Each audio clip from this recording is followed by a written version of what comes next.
Hi Crickellectuals, welcome to another free hit episode where we give you a quick and clean update on what's happening in the world of Pakistan cricket.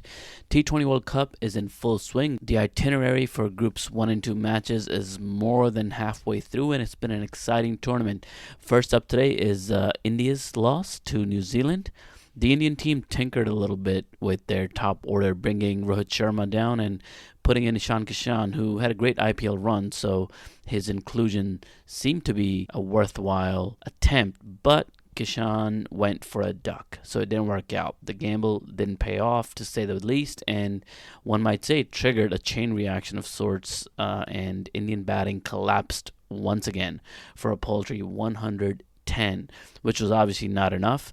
New Zealand achieved the target very comfortably in the 15th over with 8 wickets in hand. India is in a bit of trouble now, and it's unlikely they'll be able to secure a spot in the semi-finals. From their group, which is Group 2, the same group as Pakistan and New Zealand, it looks as though Pakistan and New Zealand will each secure a semi-final spot, but there's a tiny bit of chance, if all the stars align perfectly, that India can sneak through. The first of those stars is the outcome of India's next match with Afghanistan tomorrow on Wednesday.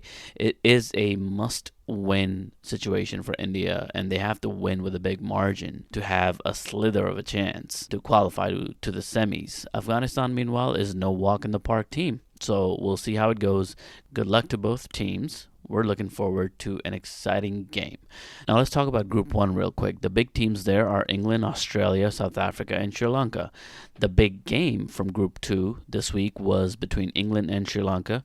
England set a target of 163 and they smashed Sri Lanka out of the tournament. Sri Lanka was cleaned up in the 19th over for only 137, so they didn't make it.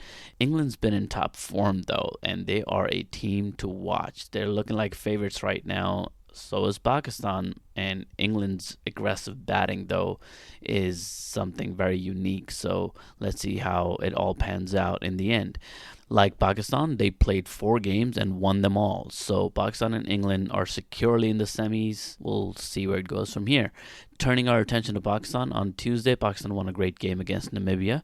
Namibia did very well, and we'll discuss the game in our full episode on Sunday, so make sure you tune back in and give it a listen. In summary, basically, Pakistan batted first and set a target of 190 for Namibia, which they could not achieve in 20 overs. Congrats to Pakistan and well done, Namibia, for putting up a great effort. In other news coming from Pakistan, there has been a lot of drama going on among ex-cricketers in the media, whether it's social media or national television. We're not a gossipy podcast, but one of these stories produced something positive for Pakistan cricket and Pakistan in general, and this is why we're sharing it with you. So the story is that a famous sports anchor, Dr. No.1 who hosts a popular cricket-focused show on Pakistan's national TV channel called PTV Sports, and he had a bunch of high-profile guests from around the world on the show for just, regular cricket talk and analysis of the T20 games. And among these guests was Shoaib Akhtar, the megastar and fastest bowler the world has ever seen. So Dr. Niaz didn't like the way Shoaib was speaking to him in the show, and he told him to leave the show on live TV. In response, Shoaib resigned right there, also on live TV. So, setting aside the drama, the good that came out of all of this is that PTV took Dr. Niaz off the show and in his place brought the former Pakistan women's cricket team captain Sana Mir as the host of the show. For a period of time, she was also the #1 bowler in the world in women's cricket, so she's a big deal.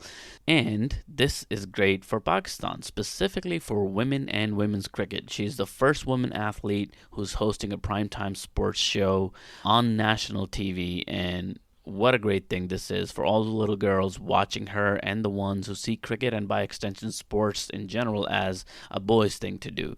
So this move has the potential of smashing those barriers that many young girls may see because they didn't see anyone that looked like them or shared their identity on national TV in conversations around sports and athletics. So this for sure is going to bring some positive change. And this is what I meant when I said out of all of this chaos that is the Pakistan media, something beautiful has risen, and it's a wonderful thing to see a sportswoman sitting around men who are viewed as legends of the game from around the world, and she's holding her own. This is just all around great. It's great for sport, great for women's sports in Pakistan, and overall just a step in the right direction. Kudos to PTV. And on that note, we'll wrap up today's free hit episode. Please follow us on Twitter at Crickellectuals. And until next time, this is Jay signing out. Peace.